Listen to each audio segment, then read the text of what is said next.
Joining us now to talk about being Muslim in India, the veteran journalist and columnist Saeed Naqvi. He is also Distinguished Fellow at the Observer Research Foundation in New Delhi and the host of an interview program called In Conversation, which is what we're going to do for the next 15 minutes or so. Nice to meet you. Pleasure. Good. Okay. I want to put some numbers up, first of all, because I think some of what we're going to talk about today is going to be a surprise to our viewers. First of all, this from the CIA fact book. Here's the religious breakdown in India. Hindus, of course, more than 80% of the population. Muslims, almost 13.5% of the population. Christians, just over 2. Sikhs, almost 2. Other, 1.8. Indonesia, we know, is the largest Muslim country in the world by population, but India is second, which I think many people do not know. 170 million Muslims in India. More than 1 billion people in India in total, but 170 million are Muslims. And here's the map and an indication by district of where the largest concentrations live. 25% of the population in districts across the north, a few pockets in the south. More generally, Muslims are large minorities in districts across India. So just so we get a better understanding of what that map tells us, can you describe generally what Muslim communities in India are like? Firstly, what we ought to know is that there is no such thing as a monolithic Muslim community. It's not a homogeneous thing.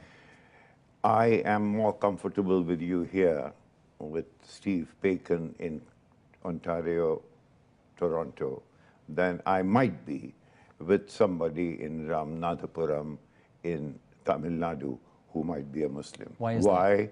Because he will speak a language, which is Tamil, which I can't speak.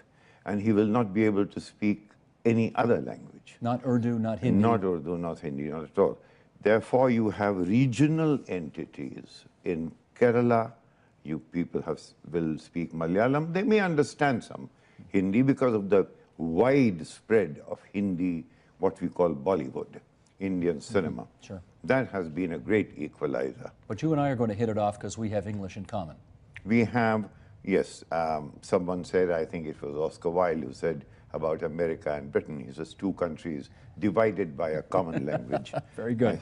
Yes. Now, we know there is a caste system in India, and I wonder how Muslims fit into that picture. Well, Muslims, in fact, that is part of Indian, the syncretic culture of India. That, let me give you a figure which you have, which is not there.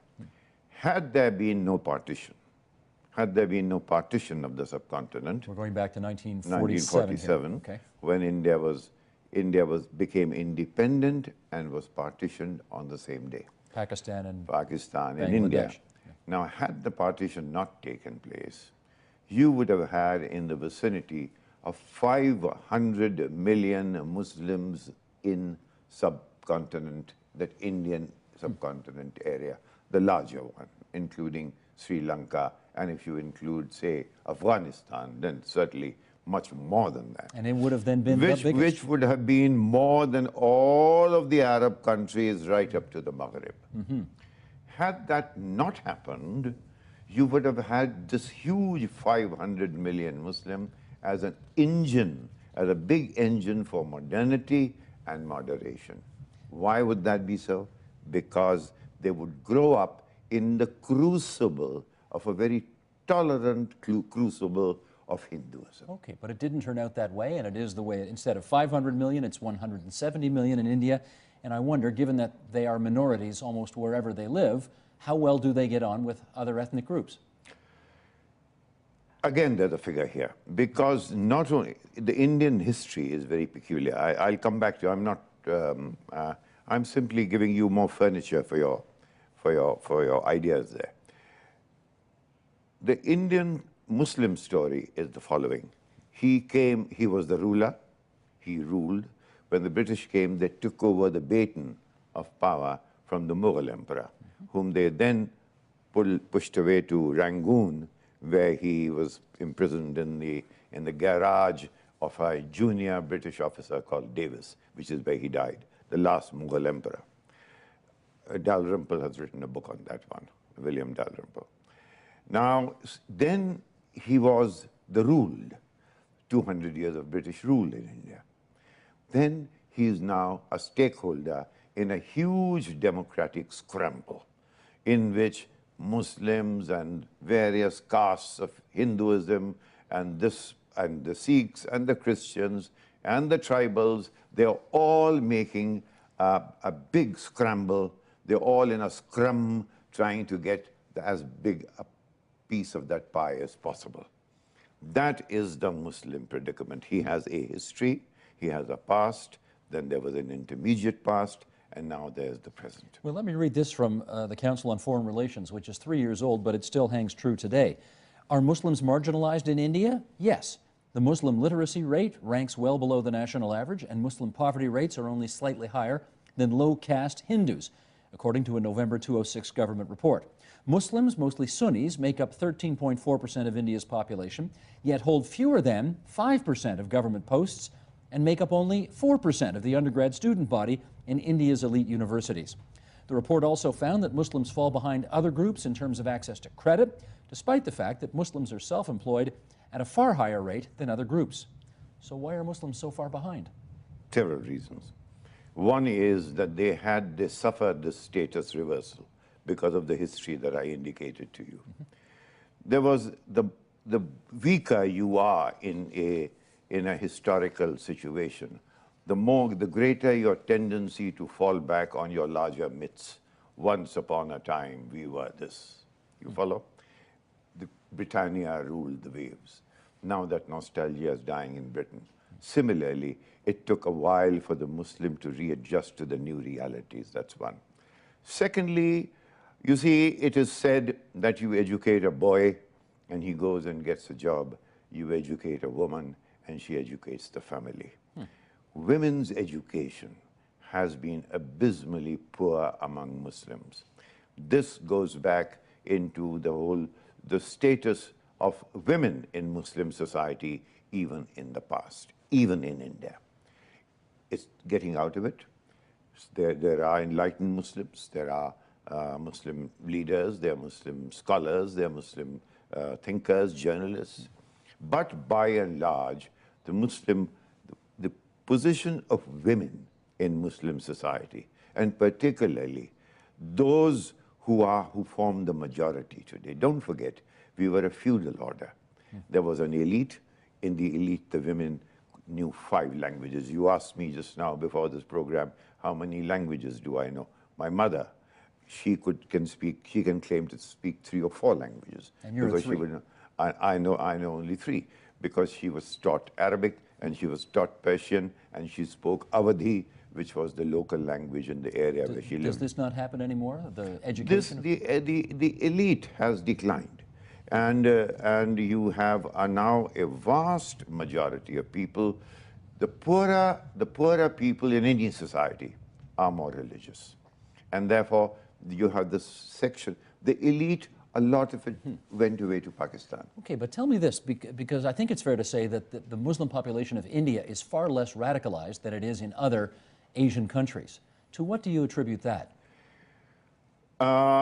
One is, as I told you, that there's been this syncretic element with the Hindu. They shared the same songs, they wrote the same poetry. Do you know something? The Lord Ram is a Hindu god. I mean, he is the most revered of the mythological figures in Hinduism, Ram. But the greatest Sanskrit poetry on Ram was written by a Muslim ruling class, you see, because he liked the idea, he liked the myth of Lord Rama. And without changing his religion, he gave him all the reverence. All the musicians of India retained the ancient Indian tradition of singing the notes, the arrangement of notes, and Saraswati is the goddess of learning, and she is the goddess of music and the arts. They all were devotees of Saraswati, and they said their namaz, which is the Muslim prayer, 5 times a day. So there was this, call it schizophrenia, or call it disarrangement, this compact. This compact fractured to some extent in 1947. It has not yet been recomposed on that scale again. Let me move us to religion and politics, because quite recently in this country we had a significant development. Calgary, Alberta, which is a big city in Western Canada, elected a Muslim mayor, the first ever big city mayor of Muslim background in Canadian history. It's a big deal here. How possible is it for an Indian Muslim to win elected office in India where the majority of the electorate are not Muslim? A few facts. The Prime Minister of India happens to be a Sikh, 1% on your figure Yes. over there. The leader of the largest and the most powerful party, the Congress Party, happens to be an Italian-born Roman Catholic, Yes, that's Sonia right. Gandhi. Right. The Vice President of India happens to be Hamid Ansari, who's a Muslim. The Speaker of India happens to be from the caste which about 20, 30 years ago would not have been allowed within 20 kilometers of an upper caste house. So it's a big deal for us, but not so much for you. It is, no. It is that you can't compare apples and oranges. You're talking about 1 billion people, and you're talking about a country of 40 million here. But this is a remarkable achievement. I personally think if all the white in that sense of the term, if they all applaud this, if they stand behind, full square behind this man, you are seeing the beginning of something new. This is how societies get moderated. This is what is required. So therefore, you may have a little beacon of light there in Calgary in this Muslim, young Muslim mayor whom the whites have elected. This is the problem in India. They keep talking about a Muslim leader. A Muslim will have a Hindu as his leader. A Muslim has a Sikh prime minister as his leader. And the Sikh prime minister may one day have a Muslim as his leader. So you have to knit your society this way. Otherwise, it will fracture. You can't have a Muslim leader in a society which is multi-ethnic. I did mention a while ago that the Muslim community seemed to be not very radicalized, and I want to follow up on that because 2 years ago there was virtually no anti-Muslim violence in the wake of those terrorist attacks that took place in Mumbai, perpetrated by Islamic radicals. What do you think the response to those terrorist attacks and the recent court ruling as well about Ayodhya, what do you think those say about the state of Hindu-Muslim relations today? The first one, the Mumbai attacks, is subcontinental in nature. It actually ultimately is anchored in the India-Pakistan story, you see, and I don't want to end up, being a Paki basher in your program because that is not the purpose of this program. But that is, Pakistan has had terrorism exported. This is precisely the problem that your troops are facing in Afghanistan. Mm-hmm. You're facing that problem today. Yes. That we have been facing that problem since 1989. Why 1989? Because that is when the Soviets began to leave Afghanistan. Mm-hmm. When they began to leave Afghanistan, they left behind this very radicalized, high voltage Islam looking for work. Mm-hmm. And some of it was redirected towards Kashmir and so. So therefore the Mumbai attacks are part of that deal.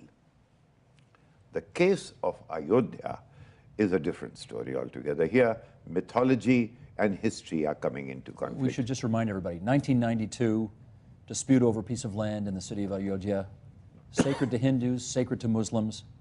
A riot took place, 2,000 people killed. It was, a terrible tragedy. Not so many, but yes, people were killed. You see, Hindus believe that that is where Lord Ram was born. Mm-hmm. Muslims believe that that is where yes, he may have been born there, but that is where that mosque was, and rule of law must. You see, the Muslim takes recourse to the rule of law. But I want to get your reaction as well. I mean, the court decision, which basically split up the area between the Hindus and the Muslims. How's that being? You see, that itself is a very interesting. Okay. The Chief Justice, it is the UP High Court. Mm-hmm. UP High Court, the Chief Justice is a man called Roberto Ignatius Rebello. That is the Chief Justice.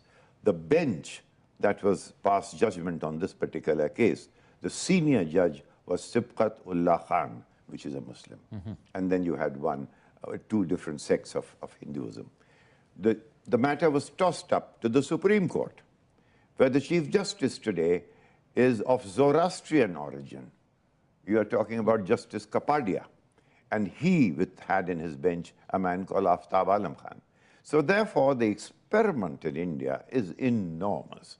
I mean, there are many problems. As I said, everybody is scrambling for that pie, which has just begun to expand, and the Muslim is very much in it, and he is very much below. He has not got his rights yet. Well, let me see. You say he's below, but is his trajectory up or down? He is part of the whole political agenda of India, and if this party does not look after him, he will shift his vote and go to that party. So therefore, the electoral box is his ventilation for all his grievances. The basic thing is education. Above all, education of women. Gotcha. Saeed Naqvi, it's good of you to join us here on TVO tonight. I hope you enjoy the rest of your time here in Canada. Thank you very much, Steve. I enjoyed being on your show, of which I've heard so much. Thank you.